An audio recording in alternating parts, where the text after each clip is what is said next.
You joined me at Toyota Leicester today. I'm very excited. I'm also very sad. I'm going to be saying goodbye to one car, but hello to another. You can see it right behind me is a Toyota Supra. That's not my Toyota Supra, but it's one we can go actually have a look at. What do you think? I like it. So right behind us is very clearly a car under a cover, and it's probably mine. Can you tell?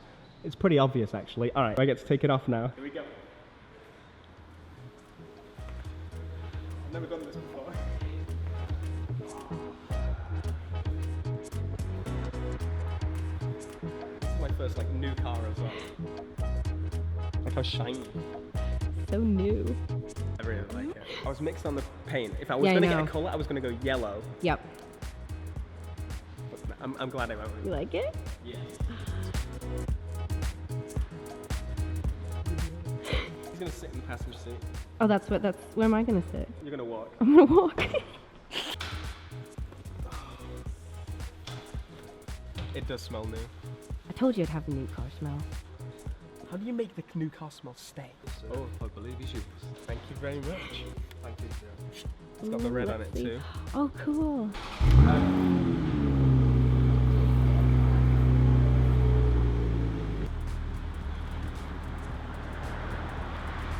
So there we are. The car is ready for me to take it home. I'm very excited. I'm very, very excited. As you can tell, it looks amazing. I was a little bit worried about the paint. Turns out it actually looks incredible. Thanks so much to Toyota Leicester for helping me out. Amazing, easy, painless. It just looks so good.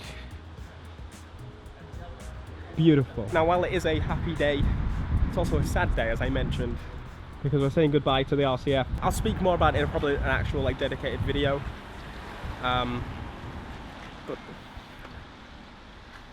the time's come, you know, time's come. It's also not purple anymore, so it's technically not mine. You never had your car.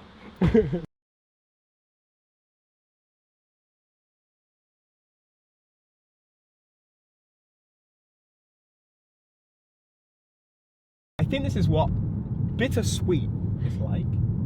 We are driving a car, it's got 18 miles. 18. 18. Wow. When we set off it was 16, but now it's 18. That's such a weird feeling.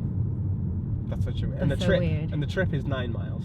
So that's when they have to do the testing, I think. So this dealer, I thought that was Dale for a second.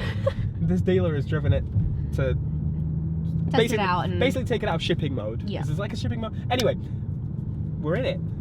We're doing crazy. it. It's weird, isn't it? Yeah. It's brand new. We've never had a brand new car before. Brand new BMW Toyota. Bit of both. We've got the front plate on temporarily because the dealer, to respect the dealer, I bought a plate mount to mount it without having to drill into the front bumper. The plate's probably not going to stay on. Now, what we do know is that this is one of 24.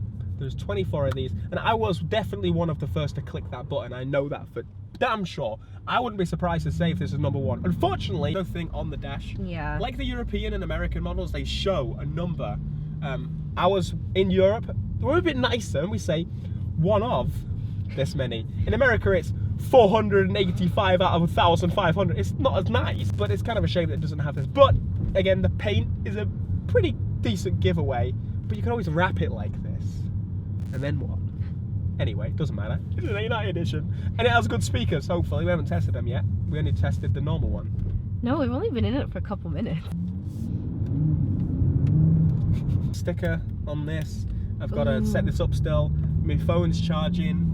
Oh, it's great. I want to drive. Relax. Sit back. This is a small car. I can do this now. Yeah. I can see those curves in the back in the mirror too. You probably see it from your mirror as well, the curve. Oh, yeah, you can see it. Big boodalicious Yep, curve. it's right there. But look, normally you'd look back and there would be seats, but there's no seats. Nothing. I mean, there's room for people, but You're going to put people back there. no. I'm not a murderer. Stop in at McDonald's. What a beautiful way to celebrate. No, waiting for Dale, my friend. So I wanted to now show you it with the front plate. If you do, in fact, purchase a Supra, I recommend getting this front plate mount. It's BMW F series front mount, and it's now going to come off.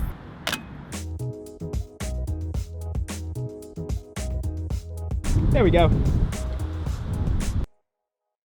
And there she is. You joined us a little bit later. This is actually a lot later. It's about, well, I picked the car up around 12. We got finished around 2 probably. It's more like just gone 5, I think.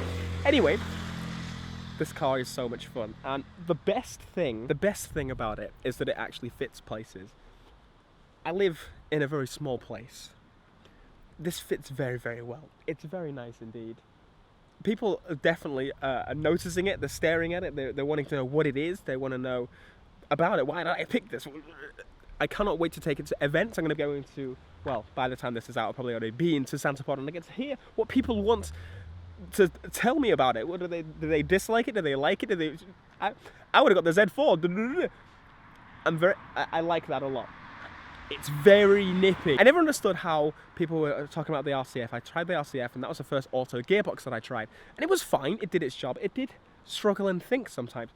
This does not struggle and think. It does some, I guess, a little bit still, but nowhere near to what the RCF did. And again, I can't even push it that fast because right now I'm running it in. I'm not babying it, I'm not being stupid, I'm not like, oh no, I don't want to go slightly over 4.5. It happens. Especially when you're in a car like this. It feels like when you put your foot down slightly, you don't realise how quickly this thing gets up to speed.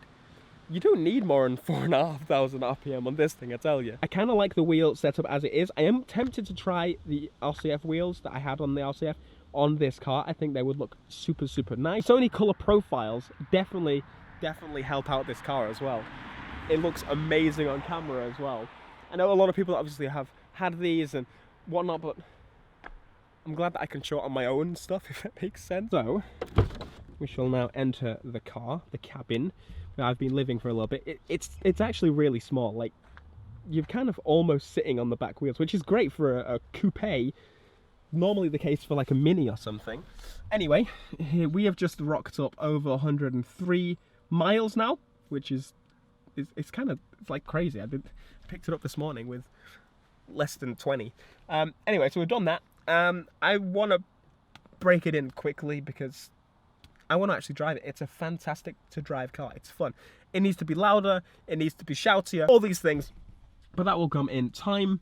We also need to set up everything on here. This has still got the Peely on it. I kind of don't want to take this stuff off because it's brand new. I don't want to touch it. There's a few things I miss about the RCF. For example, the beautiful V8 note. This does a Gran Turismo noise in the cabin. But again, this is very much a platform car. I'm very excited to share it with you. So there you go, my A90 edition. The only difference is the matte paint. That's literally it. Editing this video, I haven't done the car justice. Unacceptable. That's my job for the next while, to do it justice. Right, we need to go and look. Here she is. Now look, right next to the Skyline. I promise you the video on the single turbo is coming soon. I promise you. In fact, I'm going to upload it. Me and this channel, we had a little bit of a fight, an internal fight. It was a head fight. We're going to get back to it though. It's okay. We've got some major plans for both cars. There's still a lot I want to do to this car. But see, the difference between this car and this car, there's some major ones. This is my forever, ever car.